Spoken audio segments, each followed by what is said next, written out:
observing obscure observances, looking at the calendar for May 11th. Here we have Eat What You Want Day.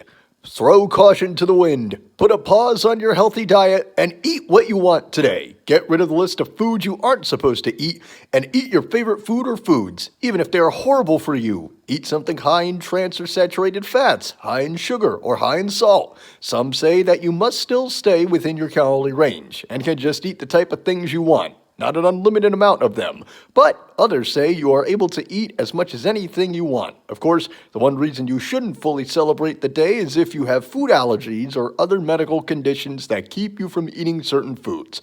Well, that makes sense. And basically, if you go on YouTube and you type in mukbang, you can see people on YouTube doing just that. A mukbang, for anybody who may be slightly older watching this channel, that's an eating show. That's where people will eat something and they comment on it while they're eating it. Like if there's like a brand new, like if Taco Bell has a brand new chalupa or something like that, you might see it on YouTube. So be like, yeah, I'm eating this chalupa right now. Man, the meat's really good. Rice is really good. And they might throw in a joke about something else. All right, moving on down the line. Hostess Cupcake Day. I got Twinkies in my. Actually, no. Actually, you know what? No, I know. I'm all out of Twinkies. I gotta get more Twinkies. All right, here we go. Hostess Cupcake Day. On Hostess Cupcake Day, we celebrate the iconic snack food. The cupcakes were first introduced on May 10th, 1919, possibly being first sold the following day on May 11th, the date on which we celebrate the holiday. They've always been made of devil's cake and were originally hand-covered with vanilla or chocolate icing. Originally known as chocolate cupcakes, they were created by the Taggart Bakery and made at their Indianapolis bakery. They were purchased by the Continental Baking Company in 1925 and were named Hostess Cupcakes, today cupcakes.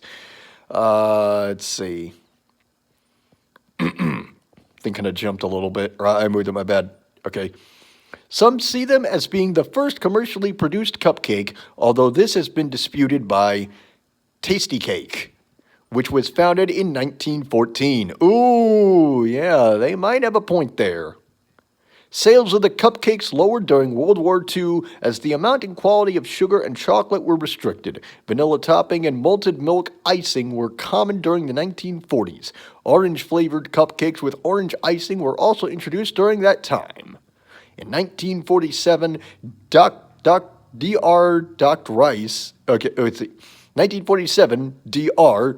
Rice began further developing the Hostess Cupcake, tweaking it at the Continental Baking Company's Detroit plant. In 1950, two significant changes were introduced that remain today. A vanilla cream filling was added, and a white squiggly line was placed on top of the cupcakes. By 1988, 400 million Hostess cupcakes were being sold each year, a number that rose to 600 million in 2011. Hostess declared bankruptcy in 2012, but was purchased by the Apollo Global Management the following year, and the cupcakes were quickly back on the market. All right. I mean, I don't eat a lot of sweets, but I do like Twinkies. I'll occasionally divulge in a cupcake or two. I like donuts, too. Like the chocolate donuts and stuff like that. Like, I like those. But I'm a donut snob. Like, it has to be either from Dunkin', or it's got to be from the Hostess the little Hostess powder mini donuts. I like those. Those are really good. All right. Here's one they've been talking about a lot today. National Twilight Zone Day. The Twilight Zone. Rod Serling with his great narrations. He only said submitted for your approval 3 times, and I guess for some reason it stuck with people, and they decided, we will stick with it whenever we do the impression of Rod Serling. I always liked the intro to that show. Well, actually, just the delivery Rod Serling had. He was really good at it. He always had that way of explaining things to you, you know. Show would start, that music would come on, he'd go, "This is Mr. Harry Bemis. He is a 33-year-old bank teller, but his passion is the printed page. He loves reading everything he can get his hands on. But what Mr. Beamer is about to realize is that he'll be caught up in the Twilight Zone. Dun, dun, dun, dun, dun, dun, dun, dun. Probably one of my favorite episodes of the Twilight Zone is The Living Doll, with Jun Fourier as the voice of the doll, Talkie Tina. And Jun Fourier, she did numerous voices for Looney Tunes. If I remember right, I think it was Looney Tunes, but I know a big one was Rocky and Bullwinkle.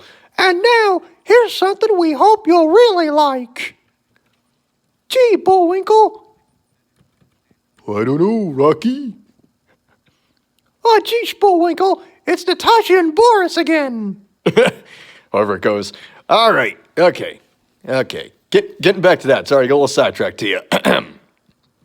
Today, we celebrate the anthology television series The Twilight Zone. It is unclear why the show is celebrated on May 11th, as there is no apparent connection between the date and the show.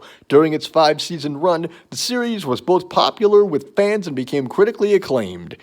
Started October 2nd, 1959, with an episode called Where Is Everybody? The Twilight Zone premiered on October 2nd, 1959 on CBS. It was created by Rod Serling, who not only came up with this concept and wrote or co-wrote 92 of its 156 episodes, but also hosted and narrated it. It was one of the first science fiction series and also had elements of suspense, horror, psychological fiction, drama, and fantasy. Serling combined his love of pulp fiction novels with topics that weren't often addressed on television at the time. Social issues such as war, including nuclear, McCarthyism, and racism. In the opening of each episode, characters were transported to another dimension, the fifth dimension, which was called the Twilight Zone. There they dealt with many unusual events, and the show often had a surprise ending with a moral lesson. One of my favorite endings to the Twilight Zone is Time Enough at Last, which I talked about earlier. The character who's obsessed with reading everything, and he's in a bank vault, I think, and all of a sudden there's this big explosion. Everyone in the world is dead except for him. He has all this stuff he's able to read now. He can read to his heart's content all he wants. Well, he's getting to read, and all of a sudden his glasses just whoop, and he's blind without them, so he walks around and crack, oops, he steps on him. And then he starts doing this whole thing of, no, it's not fair. There was time now. Actually, first saw that in Family Guy. It was the episode where